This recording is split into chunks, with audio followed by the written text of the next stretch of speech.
나오시죠. 안녕하세요. 오늘 기자회견에 나오시죠. 네, 주간동아 최진열입니다. 혹시 이제 이재명 대표와 TV 토론에서 만나게 된다면 좀 어떤 말을 하고 싶으신지 듣고 싶습니다.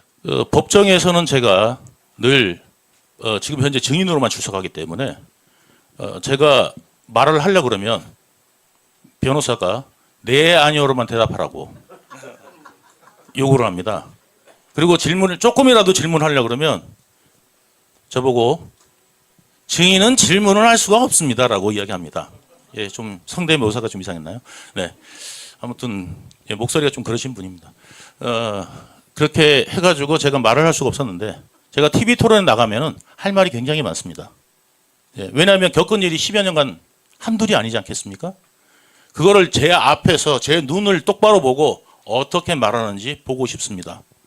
그리고 이재명 대표가 예전에는 약속을 지키기 위해서 저도 같이 노력을 했었습니다. 근데 지금은 너무 약속을 빨리빨리 져버리는 것 같습니다. 예, 돌아서면 또 안면 인식 장애가 아니라 기억 인식 장애가 온 게 아닌가 의심스럽게 조차합니다. 그래서 그런 부분들을 국민들한테 사과할 의지가 없는지, 그 다음에 진실로 본인을 범죄인이 아니라고 생각하는지 묻고 싶습니다. 그래서 낱낱이 한번 밝혀볼 생각입니다. 네, 법정에서 정인으로서 미처 하지 못할 말을 이제 방송 기자회견을 통해서 공식 밝히겠다는 의사를 주셨습니다. 자, 다음 분 또 누가? 쿠키뉴스 윤성호입니다. 네. 그 입당 과정에서 혹시 이제 국민의힘 쪽에서 뭐 따로 연락이 왔던 건 없는지 한번 물어보고 싶습니다. 국민의힘 쪽에서 뭐 연락이 온 적 없습니다. 네. 네. 네, 뉴스의 이동원 기자인데요. 그 사석에서 그 하시는 말씀 중에 한 10여 년을 가스라이팅 당하다가 벗어났다는 말을 좀 했는데 네. 그 말이 의미가 어떤 것인지 좀 구체적으로 좀 설명 좀 해주십시오. 원래 이제 어떤 정당이나 혹은 참모를 하게 되면 자기 스스로를 갖다가 세뇌하는 경우가 많습니다. 저 또한 그 세뇌로 인해서 제가 너무 깊숙이 발을 들인 것 같습니다. 그리고 큰 죄를 지었습니다. 그리고 저는 그게 양심에 계속 찔려왔었습니다. 감옥에 있는 내내 어쩌면 감옥이 제일 편했을지도 모르겠습니다. 바깥의 사회생활을 하면서도 계속 그것이 양심의 가책으로 느껴왔고 그것이 저 또한 제가 책임져야 될 무게로 느껴왔습니다. 어저께 제가 고 김문기 씨 집에 갔다 왔습니다. 부인분을 만나고 왔습니다. 3년의 세간이 지나면서 가장을 잃어서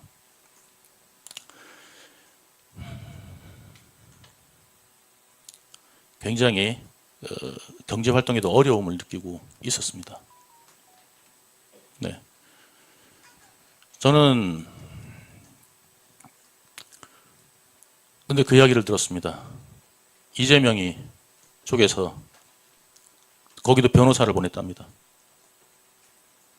참고인 신분에서 변호사가 갈 이유가 없습니다. 피의자로 부른 것도 아니고 참고인이 왜 변호사가 필요하겠습니까?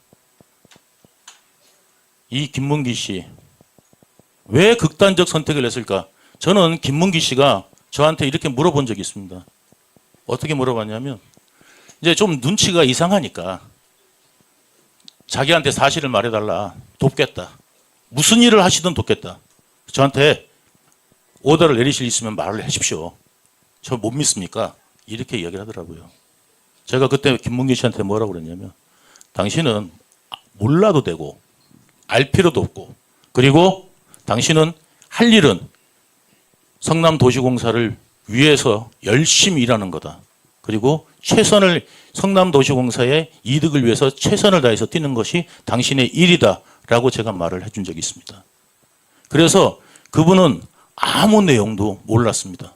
검찰이 불렀습니다. 그때 김만배 또는 이재명 쪽의 프레임이 저를 향하고 있었는 걸 저는 까맣게 모르고 있었을 때 그때 검찰이 몰아붙였답니다. 강하게 자백하라고. 유동규 오더 받아서 무슨 일 했냐고. 한 게 없잖아요. 본인은 한 게 없어요. 그러니까 그냥 저는 제 일을 했다. 이제 이런 이야기를 한 겁니다.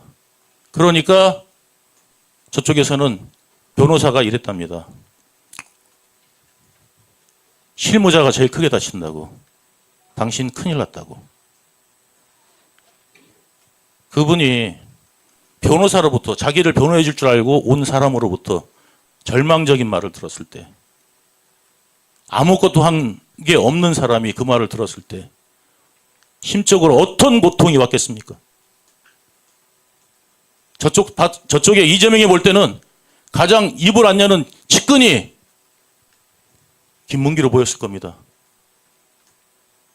그렇게 사지를 몰았어야 되는지. 저는 최선을 다해서 이번 선거 임할 겁니다. 자, 혹시 다음 분 누가 질문하실 분? 여기자분. 더팩트 김세정입니다. 네. 지금 국민의힘에서는 원희룡 전 장관이 뛰고 계시는데요. 혹시 네. 나중에 단일화도 염두에 두고 계시는지 궁금합니다. 네, 정치는 생물이라고 합니다. 어떻게 움직일지는 알 수 없습니다. 근데 그렇지만 저는 제가 1등 할 것입니다. 지금은 단일화를 생각할 때가 아니라 지금은 각자의 길에서 최선을 다해서 계양 주민들을 위해서 내가 포부를 밝히고 그 다음에 계양 주민들을 위해서 무엇을 할지 밝히고 선택을 받는 것이 가장 중요하다고 생각합니다. 자, 다음에 이쪽. 자, MBN 유승호입니다.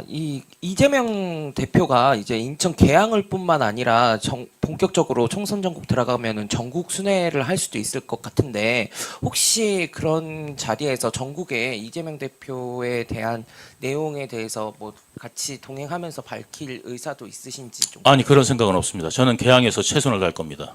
네. 자, 이제 한 두 분 정도만 질문 더 받겠습니다. 자, 질문하실 분. 네.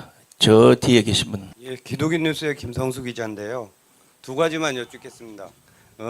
어쨌든 개항을 해서 나오셔서 1등을 하신다고 지금은 밝히시면서 출마를 하셨는데 어쨌든 지금 여론이나 여러 군데서 볼 때 3자 구도가 과연 어떻게 진행이 될지가 이제 첫 번째 관건이고 5%를 획득하셔야만 또 토론에도 진출하시고 표도 더 얻으실 수 있는데 본인이 1등을 할 수 있는 필승 공약이 있으면 한 가지 얘기해 주시고요. 그 다음에 자유통일당에 입당을 하셨는데 자유통일당은 좀 전에도 그 사회자가 얘기했지만 이승만 전 대통령, 건국 대통령과 박정희 대통령, 그 다음에 기독교 입국론을 바탕으로 한 정당을 표명하고 있습니다. 이거에 대해서 본인은 어쨌든 정당에 입당을 하신 거기 때문에 그 부분에 대해서는 어떻게 각오를 하고서 입당을 하신지 그 배경을 좀 묻고 싶습니다. 네. 우리나라가 지금 도덕적으로 굉장히 국민들한테 실망감을 주고 있고 이 도덕이 뭔지에 대해서도 조차도 지금 헷갈릴 정도로 나라가 놓여 있습니다. 그래서 지금 정치의 화두는 어쩌면 정의가 아닐까 싶습니다. 기독당을 표방하고 그리고 거기에 기치 아래 모여 있는 자유통일당, 극우라는 명칭으로 많이 평가되었지만 극우라는 말을 쓰려면 거기에 행동이 따르는 혁명을, 그러니까 말하자면 무력이 수반돼야 되는데 여기는 무력이 수반되어 있지 않기 때문에 극우라는 말은 가짜 언어입니다. 예. 여기는 그냥 보수 정당일 뿐이라고 저는 생각합니다. 우리나라에 처음에 걸어왔던 길, 건국을 하고 걸어왔던 길, 그 길을 묵묵히 걸어가고자 하는 기독교인들과 그리고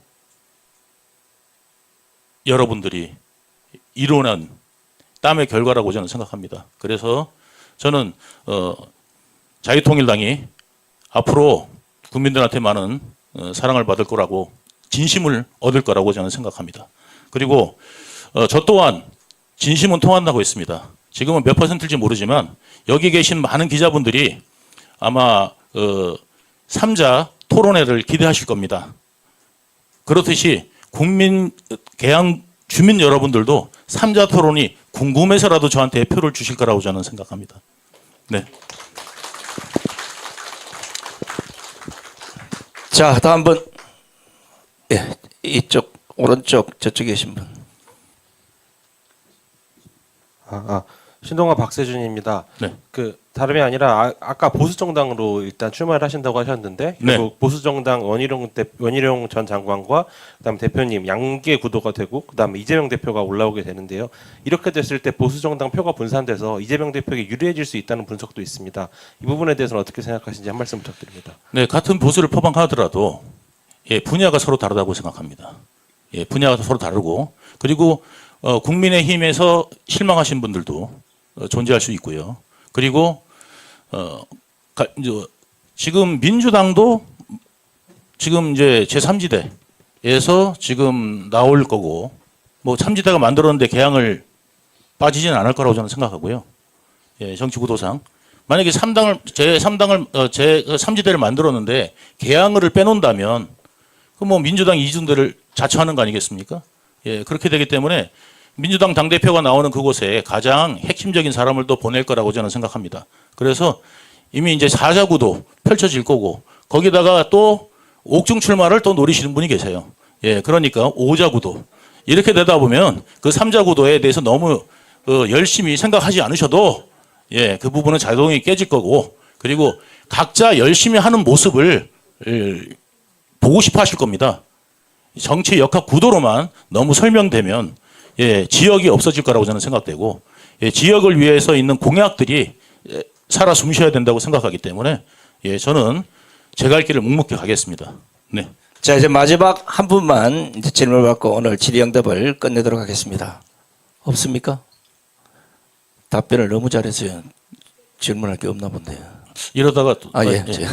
저기 부정선거 때문에 계속 이슈가 돼갖고 지금 뭐 여당 비대위원장도 어저께 언급하고 그런데 우리 유동규 우리 대표님 보시길래 후보님 보시기에 부정선거를 어떻게 보시는지 마지막 제가 질문을 하는 겁니다. 네, 저는 뭐 제가 아는 부분만 말씀드릴 수 있고요. 그 부분에 대해서는 제가 어떠한 그 정보가 없습니다. 그리고 이제 확인한 바도 없고 그렇기 때문에 제가 쉽게 말씀드리기 어렵지만 많은 국민들이 이 부분에 대한 의혹이 있다면 당연히 국민들의 의혹을 해소하는 차원에서도 그러면 공정하게 하는 선거는 도대체 어떤 선거일까라는 부분에 대해서 공론이 필요할 것이고 그리고 그에 따라서 마땅히 예, 선거는 치루어져야 될 거라고 생각합니다. 제가 아까도 말씀드렸다시피 정의에 대한 구현 이것이 앞으로의 화두가 될 거라고 말씀드렸는데 그 정의의 민주국가에서 가장 정의의 기본은 선거입니다. 그 선거가 투명하게 이루어지지 않으면 그 민주라는 것은 없다고 생각하기 때문에 그 투명한 경쟁에 있는 그 선거를 치르는 것은 가장 기본적인 겁니다. 그래서 이 부분은 저희 당 차원에서도 만약에 문제가 있다면 같이 협력해가지고 이 부분을 논의할 생각입니다. 네, 감사합니다. 자, 그러면 질의응답은 이것으로 모두 마치도록 하겠습니다. 참고로 이제 저도 한때 신문법을 먹어서 제가 유동규 대표에게 살살 물어봤더니 특종거리를 상당히 많이 갖고 계세요. 그리고 이후에 우리 자유통일당에 영입될 수많은 유명 인사들이 아마 여러분들에게 좋은 뉴스를 제공해 드릴 겁니다. 이제는 비판을 멈추시고 정의의 보도를 좀 해주시면 고맙겠습니다. 오늘 바쁘신데 불구하시고 우리 유동규 전 경기도 관광공사 사장 자유통일당 입당 및 22대 총선 개항을 지역 출마 선언식 기자회견에 참석해 주신 우리 기자 여러분께 먼저 감사를 드립니다. 고맙습니다. 수고하셨습니다. 이것으로 한 번 더 찍겠습니다. 자, 우리가 이겼습니다. 이겼습니다.